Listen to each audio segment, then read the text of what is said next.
अस्सलाम वालेकुम जी एंड और आज जो हम डिस्कस करेंगे वो इंग्लिश एसे जो राइटिंग है उसकी टेक्निक्स क्या हैं मतलब कि उसमें हम राइटिंग टेक्निक्स के ऊपर तो नहीं जाएंगे।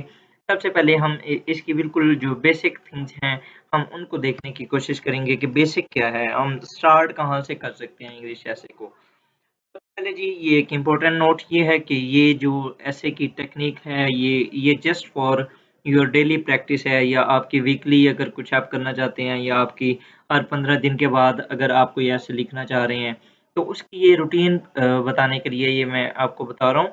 मतलब कि ये आप जो टेक्निक है ये हम अपने एग्जाम हॉल में या इस तरह के कहीं पर भी हम इसे यूज़ नहीं कर सकते। सबसे पहले जी अगर फॉर एग्ज़ाम्पल आप इंग्लिश ऐसे की बात करें तो जब भी एस्पिरेंट्स को कहा जाता है कि जी आप ऐसे लिखें, तो वो ना उन्होंने उसके ऊपर कोई इतनी ज़्यादा रिसर्च नहीं करनी होती। वो एक तो आर्टिकल पढ़ते हैं according that topic and then they started writing. तो ये एक बहुत ही अनयूजुअल और एक अनबैलेंस्ड अप्रोच है बिकॉज़ जब आपके पास इनपुट ही नहीं होगी, आप अपने माइंड के अंदर कुछ डालेंगे ही नहीं, तो आप उसे निकालेंगे कैसे? ठीक है, तो सबसे पहले जो आपकी अप्रोच होनी चाहिए वो ये है कि रीड, जितना आप रीड कर सकते हैं वो रीड करें। और आप मल्टीपल आर्टिकल्स पढ़ें, आप देखें कि आपका टॉपिक किस चीज़ के अबाउट है, आप उसको सर्च करें, ठीक है। कहाँ से करें, क्या करें, कैसे करें? अब ये हमारे लिए एक नया क्वेश्चन होगा, तो उसके लिए ये है कि जो रिसर्च करना होता है ना टॉपिक को, वो हम हमारे पास ना मल्टीपल वेज़ होती हैं। हम न्यूज़पेपर्स से आर्टिकल्स वगैरह निकाल सकते हैं, हम रिसर्च आर्टिकल्स आजकल एक टेक का दौर है, तो हमारे पास इंटरनेट 24/7 अवेलेबल होता है। हम रिसर्च आर्टिकल्स पढ़ सकते हैं, उसके अलावा हम बुक्स देख सकते हैं। बुक्स के अंदर एक रेलेवेंट मटेरियल हम देख सकते हैं, जैसे कि फॉरेन ऑथर्स की बुक्स होती हैं। अब फॉर एग्ज़ाम्पल आपने पाकिस्तान के ऊपर कुछ लिखना है, तो आप पाकिस्तान की जो रिकमेंडेड बुक्स हैं सीएसएस के सिलेबस में, आप उनको देख सकते हैं। इसी तरह अगर फॉर एग्ज़ाम्पल आप मैगज़ीन्स को फ़ॉलो कर सकते हैं, जिस तरह फॉरेन जो मैगज़ीन्स होती हैं, द इकोनॉमिस्ट हो गया, द टाइम मैगज़ीन हो गया, उसके अलावा फॉरेन अफेयर्स हो जाता है। इसी तरह फॉरेन पॉलिसी का मैगज़ीन है, मतलब कि मल्टीपल जो फॉरेन मैगज़ीन्स हैं, ये मैं बार-बार फॉरेन इस वज़ह से कह रहा हूँ, क्योंकि जो हमारे नेशनल मैगज़ीन्स होते हैं अब मैं यहाँ पर ये नहीं कहूँगा कि वो अच्छे नहीं होते या उनका कुछ मटेरियल सही नहीं होता, मटेरियल सही होता है, लेकिन जो एनालिसिस होता है क्योंकि जो ऐसे है उसके अंदर हमने एनालिसिस अपना देना है। तो जो एनालिसिस होता है न्यूट्रल एनालिसिस वो हमें ज़्यादातर फॉरेन ऑथर्स की जो बुक्स होती हैं वहाँ पर और फॉरेन जो मैगज़ीन्स होती हैं उनके अंदर बहुत अच्छे तरीके से दिया होता है और वहाँ से हमें अंडरस्टैंडिंग बहुत क्लियर किस्म की मिल जाती है। इसी तरह हम इंटरनेशनल मैगज़ीन्स को पढ़ सकते हैं, हम यूट्यूब के ऊपर लेक्चर्स वगैरह कुछ देख सकते हैं, हम वेबिनार्स को सुन सकते हैं, हम सेमिनार्स होती हैं, कॉन्फ्रेंसेस होती हैं, मुख्तलिफ़ किस्म के थिंक टैंक्स अपने किसी एक टॉपिक के ऊपर वो करते हैं, कॉन्फ्रेंसेस करते हैं, तो हम वहाँ से उनको सुन सकते हैं। ये हो गया जी हमारे जो मेथड है कि हमने किस तरह डाटा अपना कलेक्ट करना है, ठीक है। अब हम हमारे पास जो नेक्स्ट क्वेश्चन आता है कि how to research data, data को हमने किस तरह रिसर्च करना है, तो उसके लिए जी सबसे पहले आपने टॉपिक को सिलेक्ट करना है, ठीक है, जो भी आपके पास टॉपिक है। लेट्स सपोज कि मैं इस जो वीडियो है उसके अंदर हम ये एक सपोज करते हैं कि वाटर क्राइसिस के ऊपर हमने कुछ लिखना है, तो हमने उस जो टॉपिक है उसको ब्रेक करना है वाटर क्राइसिस को। अब मेरे सर हमें अक्सर बताया करते थे कि आपने जो टॉपिक होता है उसको why, how, who, what is तरह के ना इसमें जो 5 डब्ल्यू और एच में ना आप इसे ब्रेक कर दें।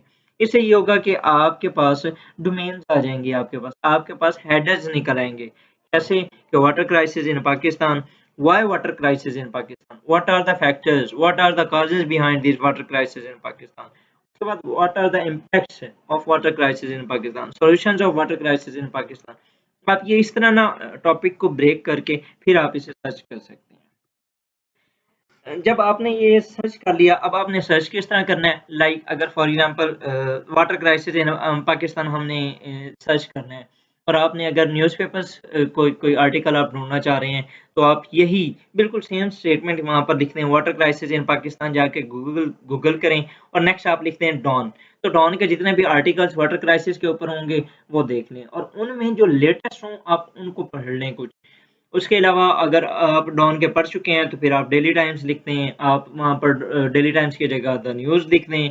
अगर ये भी आप पढ़ चुके हैं तो फिर आप फ़ॉरेन न्यूज़पेपर्स पे चले जाएँ, लाइक द डिप्लोमेट्स लिख दें, आप द फ़ॉरेन पॉलिसी लिख दें, द एशियन टाइम्स लिख दें, द यूरेशियन टाइम्स लिख दें, न्यूयॉर्क टाइम्स लिख दें।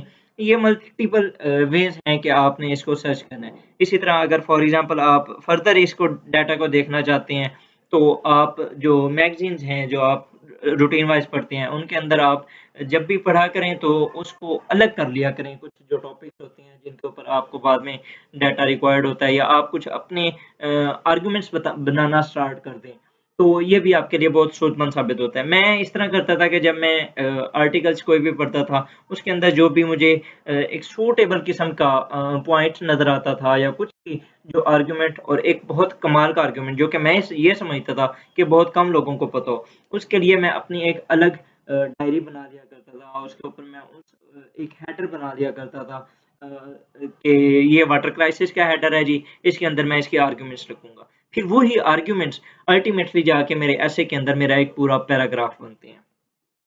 अब हमने आर्गुमेंट्स की अरेंजमेंट किस तरह करनी है जी, सबसे पहले हमने रीड कर लिया, रीड करने के बाद हमने वो पॉइंट्स निकालने हैं। ओवरऑल ह सबसे पहले हमने रीड करना है, उसके अंदर जो आपको पॉइंट्स अच्छे लगे हैं, वो आप निकाल लें। उसके बाद उन पॉइंट्स में से आप वो पॉइंट्स देखें, वो आर्गुमेंट्स देखें, जो कि आपके थीसिस को सपोर्ट कर रहे हैं। फिर उनको आप अलग करें, उसके बाद आपने ये देखना है कि आपके एसे के लिए कौन से ऐसे आर्गुमेंट्स हैं जो कि बहुत ज़्यादा मुफ़ीद होंगे, जो कि सूटेबल होंगे। आपने वो आर्गुमेंट्स उठाने हैं, उनको आपने अरेंज करना है according to your outline, according to your जो टॉपिक है, जो आपको गिवन दिया गया है। उसके बाद आपने एक आउटलाइन ड्रॉ करनी है। ये एक सिंपल सा मेथड है from your data collection to your outline making. ये फॉर योर प्रैक्टिस जो कि मैंने आपको ये बताया है। आज तक के लिए इतना ही जी। नेक्स्ट इंशाल्लाह ताला फिर फर्दर हम डिस्कस करेंगे इसकी फर्दर टेक्निक्स के ऊपर।